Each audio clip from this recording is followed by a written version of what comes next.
Hi hello I'm doctor Niloufer అండి. నేను యూట్యూబ్లో హెల్త్ గురించి, లైఫ్ స్టైల్ గురించి అండ్ మోటివేషన్ గురించి చాలా వీడియోస్ చేశాను. ఇంతకుముందు మీరు నా వీడియోస్ చూడకపోతే వెంటనే చూడండి అండ్ లైక్ చేసి ఖచ్చితంగా సబ్స్క్రైబ్ చేసుకోండి. ఇవాళ మన టాపిక్ అయితే ఈ బ్రెయిన్ ఫాగ్ అనే దానిలో ఎలా దీన్ని అధిగమించాలి, బ్రెయిన్ ఫాగ్ని అనే దాని గురించి. ఇంతకుముందు మనం ఒక బ్రెయిన్ ఫాగ్ అంటే ఏంటి అనే ఒక టాపిక్ కూడా మన ఛానల్లో వీడియో ఉంది, అది ముందు చూడండి. చూస్తే అసలు బ్రెయిన్ ఫాగ్ అంటే ఏంటో అర్థం అవుతుంది. నెక్స్ట్ ఈ బ్రెయిన్ ఫాగ్ని ఎలా అధిగమించాలనేది ఈ టాపిక్లో తెలుసుకుందాం అనమాట.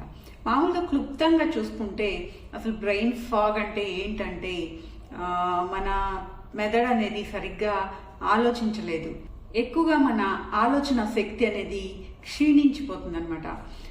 సరైన ఆలోచన చేయలేక తర్వాత మెదడు అలసిపోయినట్లు ఉండటము జరుగుతుంది.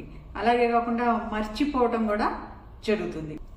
అంటే ఏంటంటే మన జ్ఞాపక శక్తికి తర్వాత మన ఆలోచనలకి మబ్బు పట్టడం అనమాట. ఇలా ఉన్నప్పుడు ఇంకా ఏం జరుగుతుందంటే ఒక్కొక్కసారి మనకి సరైన మాటలు మాట్లాడేటప్పుడు గుర్తుకు రాకపోవటం అనేది కూడా జరుగుతుంది బ్రెయిన్ ఫాగ్లో. తర్వాత మన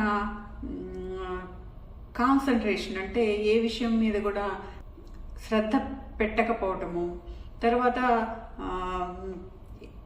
ఫోకస్ అనేది లేకపోవటం, మనం ఆలోచించడానికి బద్దకిస్తాం అన్నమాట ఆ టైంలో. అంతేకాకుండా మనం మన అన్ని యాక్టివిటీస్ కూడా స్లో అయిపోతాయి. ఈవెన్ మన రోజువారీ పనులు చేసేవి కూడా స్లోగా చేయటము, చలాకీదనం లేకపోవటము, చురుకుగా ఏ పనిలో కూడా పాల్గొనలేకపోవటము, ఇలాంటివన్నీ కూడా ఈ బ్రెయిన్ ఫాగ్లో ఉంటాయి. ఒక్కోసారి ఏంటంటే ఏదైనా సంభాషణ జరుగుతున్నప్పుడు ఒక విషయం గురించి మాట్లాడుతూ మధ్యలో కొంచెం డీవియేషన్ వచ్చినప్పుడు ఇప్పుడు మనం ఏం మాట్లాడుతున్నాం అనేది కూడా మర్చిపోయి కొంతసేపు దాని గురించి ఏం మాట్లాడుతున్నామని ఆలోచించటము, ఇలా కూడా బ్రెయిన్ ఫాగ్లో అనేది జరుగుతుంది. అయితే ఇలాగ బ్రెయిన్ ఫాగ్కి కారణమయ్యేలా కొన్ని ఉదాహరణలు మనం నిత్య జీవితంలో కూడా చూస్తూ ఉంటాము. ఎప్పుడంటే జనరల్గా మనకి ఏదైనా వర్క్ లోడ్ బాగా ఎక్కువైనప్పుడు ఆ టెన్షన్లో మనము తినటము, తాగటము, తర్వాత నీళ్లు కూడా తీసుకోవటము, ఇవన్నీ కూడా మర్చిపోతాము, ఎక్కువ టెన్షన్ పడుతూ ఉంటాము. అలాంటప్పుడు కూడా ఇలాగా బ్రెయిన్ ఫాగ్ రావడానికి అవకాశం ఉంటుంది. ఎందుకంటే ఆ టైంలో ఇలా టెన్షన్తో పాటు ఈ బ్రెయిన్కి ఆహారం అనేది సరిగ్గా సప్లై ఉండకపోవటం వల్ల కూడా ఆక్సిజన్ అనేది అందక అప్పుడు కూడా బ్రెయిన్ ఫాగ్ రావడానికి అవకాశం ఉంటుంది. అంతేకాకుండా ఏదైనా మొబైల్స్ యూజ్ చేసినప్పుడు కానీ, లేకపోతే ఏదైనా ల్యాప్టాప్స్లో, తర్వాత ట్యాబ్స్లో, కంప్యూటర్స్లో, వీటిలో ఎక్కువసేపు పనిచేసినప్పుడు స్క్రీన్ టైం అనేది పెరిగి అప్పుడు కూడా మనకి బ్రెయిన్ ఫాగ్ రావడానికి అవకాశం ఉంటుంది.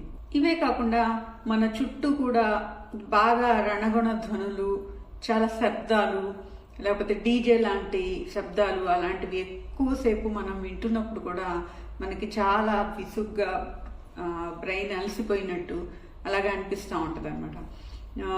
అంతేకాకుండా బాగా మసగ్గా ఉండే వాతావరణంలో ఎక్కువ పనిచేసినప్పుడు, మసగ్గా వెలుతురు సరిగ్గా లేని చోట ఎక్కువ పనిచేసినప్పుడు కానీ, లేకపోతే మూసి ఉన్న గదుల్లో, క్లోజ్డ్ రూమ్స్ అనమాట, దాంట్లో సరిగ్గా ఊపిరి అందక పీల్చుకున్న గాలే పీల్చుకొని అలాగా ఎక్కువసేపు ఉండటం వల్ల కూడా ఇలా బ్రెయిన్ ఫాగ్ వస్తుంది.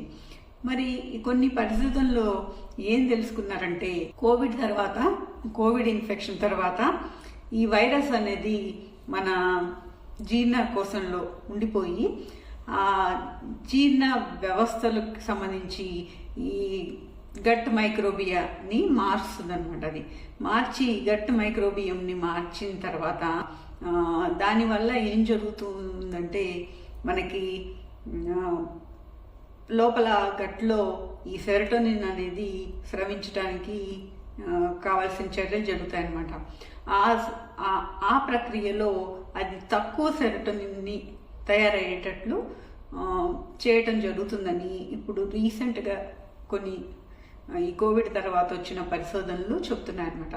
దానివల్ల ఏంటంటే ఈ సెరోటోనిన్ అనేది తక్కువ స్రవించడం వలన బ్రెయిన్ ఫంక్షన్లో కూడా మార్పులు వస్తున్నాయి అనేది కూడా కనుక్కున్నారనమాట.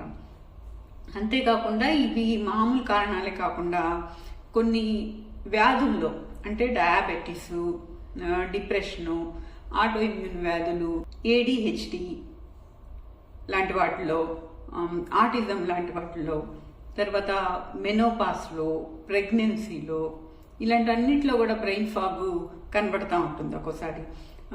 అంతేకాకుండా క్యాన్సర్కి సంబంధించిన కీమోథెరపీ తీసుకునే వాళ్ళలో ఏం జరుగుతుందంటే వాళ్ళకి రోగనిరోధక శక్తి అనేది బాగా తగ్గిపోయి ఇన్ఫ్లమేషన్ అనేది జరిగి వాళ్ళకి ఈ న్యూరాన్స్ మధ్య కమ్యూనికేషన్ అనేది లోపించటం జరుగుతుందన్నమాట. అలా జరిగినప్పుడు దాన్ని న్యూరో ఇన్ఫ్లమేషన్ అంటారు. అలా జరగటం వల్ల కూడా ఇలా బ్రెయిన్ ఫాగ్ వస్తుందన్నమాట. సో ఇవన్నీ బ్రెయిన్ ఫాగ్ రావడానికి కారణాలైతే మరి బ్రెయిన్ ఫాగ్ని మనం ఎలాగా నివారించుకోవాలి అనేది చూసుకుంటే ముఖ్యంగా ముందు ఏంటంటే ఫిజికల్ యాక్టివిటీ, ఎక్సర్సైజ్ అనేది మనం రెగ్యులర్గా ఏదో ఒక రూపంలో చేయాలి.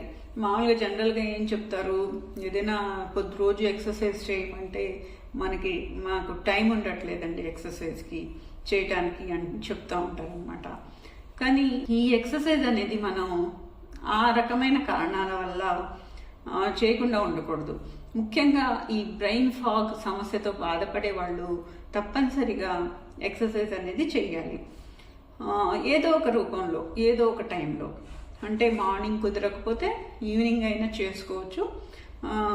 లేకపోతే ఏదో ఒక ఎక్సర్సైజ్, వాకింగ్ కానీ, లేకపోతే స్ట్రెచ్చింగ్ ఎక్సర్సైజెస్ కానీ, స్ట్రెంగ్థనింగ్ ఎక్సర్సైజెస్ కానీ, డాన్సింగ్ కానీ, ఇలాగ ఏదో ఒకటి ఎవరికి ఆ ఎక్సర్సైజ్లో ఏ ఎక్సర్సైజ్ అయితే వాళ్ళకి ఆనందాన్ని ఇస్తుందో అలాంటి ఎక్సర్సైజ్ అనేది ఎంచుకొని రెగ్యులర్గా మనం ఎలాగైతే ఆహారం తీసుకుంటామో ఒక టైంకి పని చేయాలని ఎలాగైతే ప్లాన్ చేసుకుంటామో అలాగే ఎక్సర్సైజ్ని కూడా ఏదో ఒక టైంలో ప్లాన్ చేసుకొని మనకున్న టైంలోనే కొంచెం టైంని ఎక్సర్సైజ్ కోసం కేటాయించి రోజు ఒక 20 నిమిషాల నుంచి ఒక అరగంట వరకు ఎక్సర్సైజ్ అనేది చేస్తే ఈ బ్రెయిన్ ఫాగ్ ఉన్న వాళ్ళకి బ్రెయిన్ ఫాగ్ అనేది తగ్గుతుంది. రెండోది వచ్చేటప్పటికి నిద్ర అనమాట. జనరల్గా నిద్ర ఎక్కువగా పోని వాళ్ళకి, అంటే తక్కువ గంటలు నిద్రపోయే వాళ్ళకి కూడా ఈ బ్రెయిన్ ఫాగ్ అనేది వస్తుంది. తొందరగా బ్రెయిన్ అనేది అవసరమైన టైంలో పనిచేయదనమాట.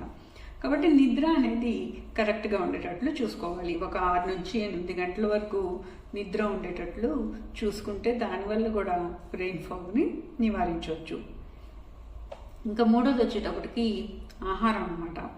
మనం ఎలాంటి ఆహారం తీసుకుంటున్నాం అనేది కూడా మన శరీరానికి చాలా ముఖ్యం. ఎందుకంటే కొన్ని ఆహారాల వల్ల శరీరంలో ఇన్ఫ్లమేషన్ అనేది ఎక్కువగా జరుగుతుంది. అదే కొన్ని ఆహారాలు తీసుకుంటే శరీరానికి సమతుల్యమైన ఆహారం అంటారు కదా, అంటే అన్ని పోషకాలు ఉన్న ఆహారం. దాంట్లో మనకి గింజధాన్యాలు ఉండాలి, ఆకుకూరలు, తాజా ఆకుకూరలు, కూరగాయలు, తర్వాత తాజా పళ్ళు, నట్స్, తర్వాత ఆలివ్ ఆయిల్, హెల్దీ ఫ్యాట్స్ అంటాం అన్నమాట, అవి ఆలివ్ ఆయిల్ లాంటివి, తర్వాత చికెను, చేపలు, ఇలాంటివన్నీ కూడా ఎక్కువగా తీసుకోవటం వల్ల ఏంటంటే మనకి శరీరానికి అవసరమైన అన్ని పోషకాలు అంది మనం ఆరోగ్యంగా ఉండటానికి, ఇలా బ్రెయిన్ ఫాగ్ని నివారించడానికి కూడా ఉపయోగపడుతుంది. అలాగే నీళ్లు కూడా సరిపడా తాగాలన్నమాట. నీళ్లు సరిగ్గా తాగకపోతే డీహైడ్రేషన్ వచ్చి అప్పుడు కూడా మనకి బ్రెయిన్ సరిగ్గా పనిచేయదు.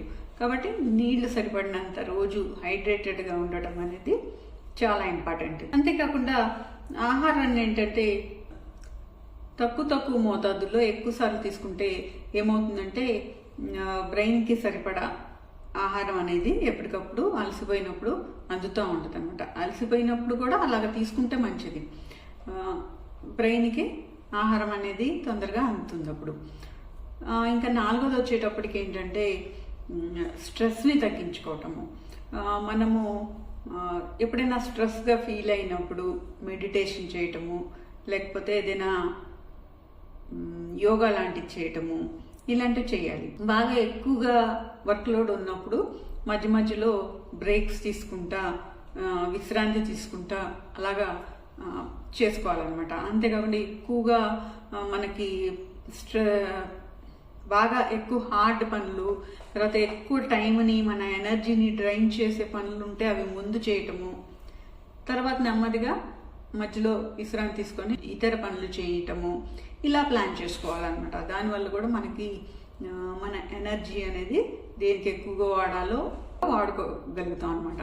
మరి అంతేకాకుండా మధ్య మధ్యలో ఏదైనా విహారయాత్రలకు కానీ లేకపోతే విహారయాత్రలకి అలాగా ప్లాన్ చేసుకోవాలన్నమాట కొన్ని మధ్య మధ్యలో కొన్ని రోజులు.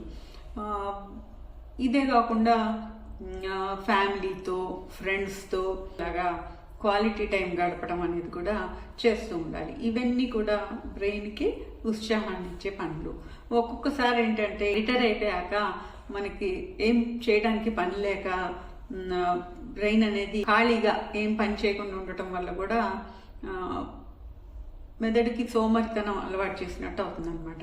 అందుకని అలాంటప్పుడు ఏంటంటే కొత్త కొత్త విషయాలు నేర్చుకోవటము, లేకపోతే ఏదైనా పజిల్స్ పూరించటము, ప్రకృతితో గడపటము, ఇలాంటివన్నీ కూడా కొంచెం యాక్టివిటీ ఉన్న పనులు అనేవి చేస్తూ ఉంటే లాస్ట్ దాకా కూడా మనము యాక్టివ్గా ఉండగలుగుతాం అన్నమాట.